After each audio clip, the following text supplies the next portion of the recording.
Hai guys, kembali lagi bersama kita di Klinik Saham bersama CGS CIMB Sekuritas Indonesia. Saya Kevin Jido Tabarat dan partner saya Vanessa Herman. Nah, kita ngomongin apa? Kita mau ngomongin saham nih. Nah, kita langsung aja ngomongin saham. Nih kita mau bahas tentang saham-saham ya. Nih teman-teman ada Bas, ada Wekoning, ada Ale, Kiyomi, Herman. Halo semua yang baru join ya. Mudah-mudahan ini juga sangat bermanfaat nih buat teman-teman semua. Tentunya kita ngelihat pergerakan saham cukup baik ya, teritorinya walaupun sesi pertama itu terjadi pelemahan, tapi ternyata terjadi penguatan nih belakangan ini. Emang udah agak jenuh ya selama ini ya Van ya, dimana pergerakan IHSG itu situ-situ aja ya gitu ya. Jadi apalagi asingnya terus net sell nih Van ya. Gimana tuh Van? Oh ini nanya jadi ya? Iya maksudnya gue bridging gitu maksudnya.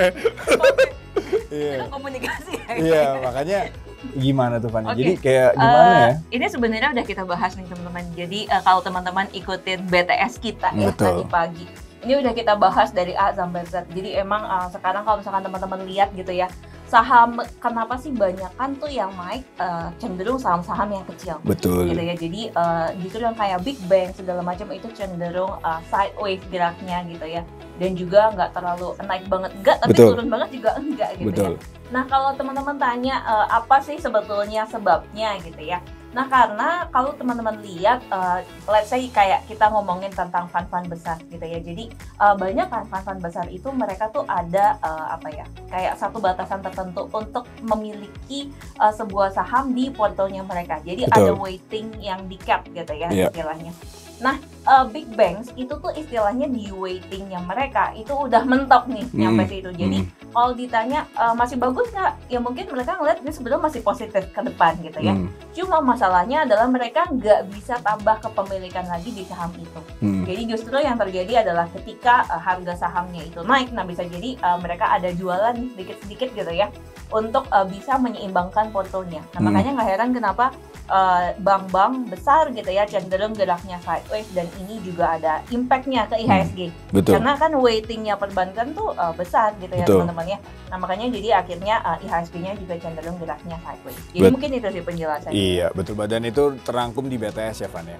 Oke, nah mungkin kita akan membahas karena kita dokter khususnya di dokter saham. Kita melihat ada beberapa pertanyaan nih. Nih ada Ibu Zara bertanya, boleh share saham MPMX dan Saratoga dari segi teknikalnya layak untuk dibeli kah?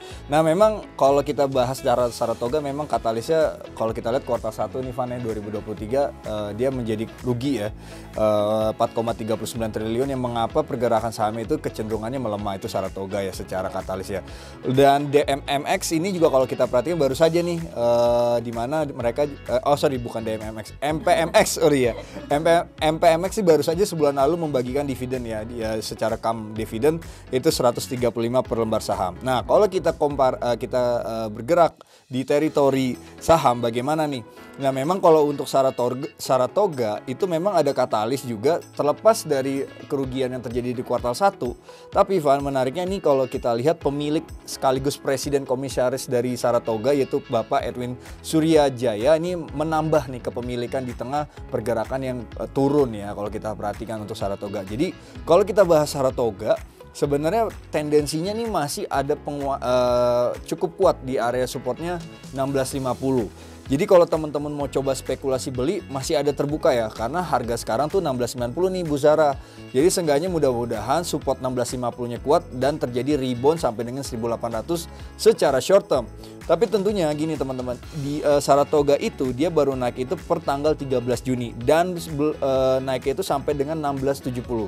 Sampai saat ini dari 13 Juni sampai tanggal 21 Juni ini terlihat ya pergerakan sahamnya Saratoga ini cukup kuat untuk supportnya.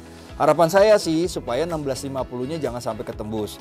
Tapi kalau ternyata harus tertembus, dia balik lagi akan melanjutkan tren penurunan. Jadi seenggaknya kita harus mementingkan cut loss ya. Misalnya di bawah 1650 kira-kira 1630 atau 1640 teman-teman jual kalau misalnya ternyata tidak sesuai ekspektasi. Tapi sih harapan saya mudah-mudahan Saratoga untuk di pergerakan selanjutnya bisa kuat nih di level 1650 supaya rebound ke 1800. Tentunya dari segi fundamental memang kita belum mengcover ya. Jadi kita belum bisa banyak bicara, tapi seenggaknya dari segi pergerakan ini memang tendensinya udah pelemahannya udah mulai agak terbatas per tanggal 25 Mei sampai dengan sekarang. Mudah-mudahan sih lanjut naik. Itu Saratoga. Satu lagi Evan ya.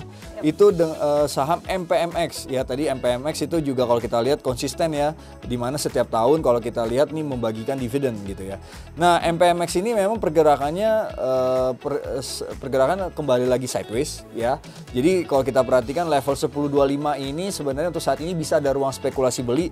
Dan kalau kita lihat ya dari segi bid over memang rata-rata dari segi pergerakan MPMX 3 hari 5 hari terakhir ini level seperti 995 ini tidak tertembus karena kita lihat dari segi bid lotnya itu tebel.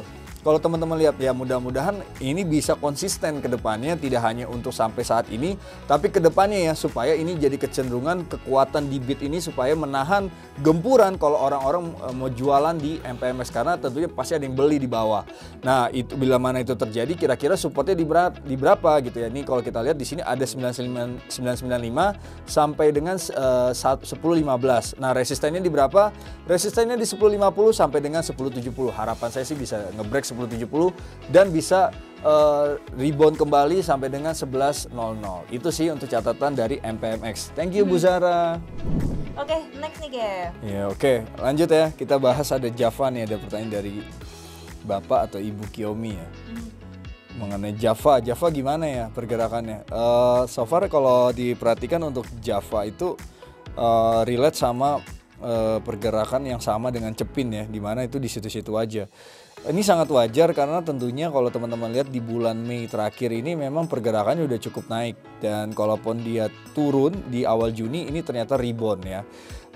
Tapi reboundnya itu nggak mematahkan level resistennya. Yang pertama kalau kita perhatikan dari segi resisten adalah 1280. Jadi nggak tahu kenapa nih 1280 tuh agak susah ketembus yang membuat si Java itu jadi lesu banget pergerakannya. Dan kalau kita perhatikan 1230 ke 1280 ini ada jarak 50 poin. Sedangkan kalau kita perhatikan dari segi support memang kita akui Java itu cukup kuat di level 1210 lalu juga 1200. Jadi 1230 ini kalau kita lihat mendekati level support. Nah, di situ ada ruang beli sebenarnya, tapi pastikan di bawah 1200 bagi short term ini bermasalah. Jadi pastikan 1190, 1180 ini harus kita cut loss, tapi bagi teman-teman yang middle term, teman-teman masih bisa cicil beli sampai dengan level di 1150. Nah, itu yang kita perhatikan, ini mudah-mudahan bisa ada rebound di sana. Tapi kalau teman-teman terlihat kecenderungannya bahwa 1150 potensinya bisa turun lagi ke 1130, ternyata penurunan lagi. Ini kira-kira kemana Pak Kevin? Ini kemungkinan ke 1130. Jadi ada 3 kriteria ya untuk middle term, 1130, 1150 maupun juga di 1200. Tentunya ini dengan asumsi pakai channel line ini mudah-mudahan bisa ada rebound. Tapi balik lagi ya, yang namanya pasar kalau dia ngebreak 1130 ini tendensi akan terjadi pelemahan kembali lagi, yang dimana ini termulai pada tanggal 24 Februari tahun 2023 dan ini bisa saja ke 1020. Jadi teman-teman yang middle term ini masih bisa ada ruang hold ya, tapi dengan posisi di 1020 nanti bisa buy cicil beli. Tapi kalau teman-teman aduh Pak Kevin saya short term banget nih, saya nggak bisa dengan penungguan seperti itu gitu ya. Nah tentunya ya pastikan 1200 ini jadi kuat ya. Ini hati-hati jangan sampai kejebol. Kalau kejebol kita harus cut loss 1185 dan menunggu momentum di support yang selanjutnya. Itu ya catatan untuk Java ya Ibu Kiyomi. Terus Sumarekon mau? Ya, boleh. Oke, jadi untuk Sumarekon nih, jadi kalau misalkan teman-teman lihat gitu ya, kalau dilihat nih dari pencapaian emiten-emiten properti, jadi emiten properti itu biasanya relate dengan pre-sales teman-teman gitu ya. Nah, kalau dari pre-sales SMRA sendiri dibandingkan dengan peers, contohnya peers itu apa? Kayak misalkan kita bandingin dengan CTRA, dengan Pawon, dengan BSDE gitu ya. Dia tuh kurang lebih pencapaiannya sebetulnya paling rendah dibandingkan dengan peersnya. Jadi secara pre-sales itu cuma mencapai sekitar 13% dari total 1 tahun ini gitu ya. Dibandingkan dengan yang lain tuh semua di atas itu gitu. Nah, jadi kalau ditanya sebetulnya katalisnya apa, mungkin akan ada beberapa launching baru gitu ya di second half. Jadi moga-moga ini bisa ngebut gitu ya dari segi pre-salesnya. Cuma kalau dilihat dari segi teknikal seperti apa, ini kelihatannya harus confirm dulu nih untuk SMRA ya. Dia harus confirm di atas 585 ya. Kalau misalkan udah nge-break di atas itu, di atas 685 ya. Nah, kalau udah nge-break di atas 685, nah ini baru SMRA-nya ini ada potensi dia untuk lanjut naik ke sekitar 725 yang short term sampai di sekitar 765 secara short term ya. Nah, tapi untuk supportnya sendiri di mana? Jadi ini yang terdekat teman-teman bisa watch di sekitar 660 dan kalau misalkan di bawah itu ada baiknya teman-teman bisa cut loss dulu gitu ya. Cuma dari segi positifnya sebetulnya sih kalau properti karena ini interest rate-nya tuh agak sih gitu ya, harusnya ke properti teman-teman. Jadi kalau kita lihat ya Fed-nya udah mulai pause, kemudian BI juga kelihatannya bisa pause rate gitu ya sampai akhir tahun, harusnya sebenarnya ini lumayan positif. Ke properti. Intinya sih seperti itu ya. Semoga bisa menjawab nih Ibu Kiyomi ya. Next nih kayak bahas apa lagi nih? Saya ngeliat laptopnya Fanny lebih bagus ya daripada saya. Oh iri sekarang. Makanya saya lebih senang tampilannya. Karena baru beli ya. Ya elah, cuan dari saham.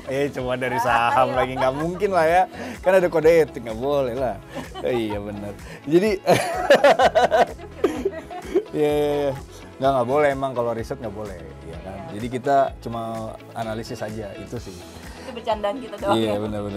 Berarti dapat bonus ya dari yang lain ya. Maksudnya dari suaminya. Ini lagi pada ngantuk nih penonton. Ayo dong penonton semangat. Iya makasih. Ya teman-teman nih karena kita lagi live ya, jadi kita bercanda-bercanda ya. Tuh Bu Kiyomi bilang ye tuh kan ada respon. Ini emang bagus banget nih, nanti ditonton aja. Enak tampilannya gitu, kok saya enggak gitu. Makanya saya dari tadi ngeliatin itu mulu ya. Iya enggak lah, enggak mungkin. Oke, kita bahas BBHI. Sesama dokter beda bayaran. Oh bener ini fakta beda bayarin memang. Jadi ya makanya ya emang sih kan penampilan Fanny ini cantik banget belakangan ini. Emang bayarannya beda gitu. Kalau saya malah tambah aduh. Ini sesi curhat aduh, pusing dah saya. Saya sama tambah drop ini jerawat di mana-mana. Ya enggak? Harusnya bikin apa ya? Dibikin tacap. Iya benar. Tacap gitu. Aduh. Kalau Oke, thank you. Nah, saya mau bahas BBHI ya. BBHI masih ngegas nggak? Kalau ditanya BBHI secara daily sih agak terbatas ya. Tapi who knows, siapa yang tahu. Karena saham ini penuh surprise ya. Jadi volumenya dia belakangan ini agak turun dibandingkan volume dia pada saat mau menyentuh 2000. Ya, kita harus akui ini wajar banget ya Bro Alfrio.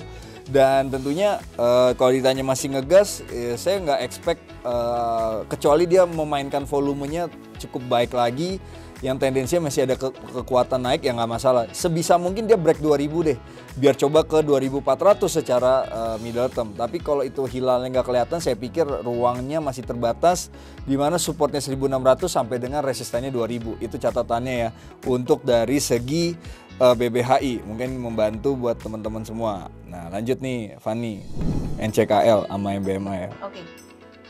Kalau ditanya ya dari segi fundamental ini lebih prefer mana nih antara NCKL atau MBMA ya. Jadi sebetulnya kalau ditanya kita belum benar-benar mengcover MBMA. Jadi yang baru rilis itu sebenarnya adalah NCKL gitu ya. Tapi kalau mau ditanya secara personal gitu ya, ini saya sempat ngobrol dengan analis yang mengcover. Saya. Enggak. langsung enggak gitu. Oh, udah ya. Memang bayarannya lebih mahal Bapak Ibu ya. Ya kalau iya benar. Nah, tapi balik lagi kalau dilihat gitu ya, menurut analis kita dia sih lebih suka ke MBMA gitu. Jadi itu mungkin skill sedikit dari kita gitu ya. Cuma kalau ditanya pasti angkanya berapa gitu, itu kita belum bisa kasih tahu karena belum di cover secara resmi. Mungkin ini satu lagi deh ya karena ketinggalan. Wah baik banget nih. Cepet ya. Iya cepet-cepetan ya waktunya. BBTN. Kalau mau tambah ini kira-kira menarik atau enggak ya? Wow, BBTN bagus sih. Untuk sekarang, jadi kemarin kita kan ada itu tuh mid and grade. Oh iya tuh itu keren sih. Itu keren. Oh itu sama siapa? Oh ini itu bayarannya tinggi yo. Bercanda loh. Dia bercanda mulu sebenarnya. Ya makanya laptopnya baru. Itu kan bonus itu, luar biasa kan. Iya kan? teman-teman yang Udah bercanda. pinter, cantik lagi, siapa yang mau? Udah laku. Udah laku pula ya, iya benar. Udah. Duh. Dan next nih teman-teman Kita BBTS Ci, ya. kita udah digini-gini nih, Ci. Cepet gitu. Kalau misalkan ditanya menarik atau enggak, ini harus tunggu dulu nih. Kalau dia nge-break di atas 13.40 ya, ini masih bisa lanjut naik teman-teman ke sekitar 13.70 secara short term. Jadi mungkin itu jawabannya ya untuk Bapak atau Ibu Henny tadi ya. Iya. Thank you banget nih pastinya teman-teman udah ngikutin kita dari awal sampai akhir ya. Pastinya tadi yang kita semua bahas itu disclaimer on. Ternyata seru ya. Makasih ya Bu Henny. Ya pastinya ya. Ih, lu kalem banget. Ya, Bu. Iya kalau ditanya ya terserah. Iya dong, happy gitu loh. Oh, mau gini ya? Closing. Udah closing. Iya. Lagi kebanyakan gaya loh. Nggak, habis nge-gym. Astaga.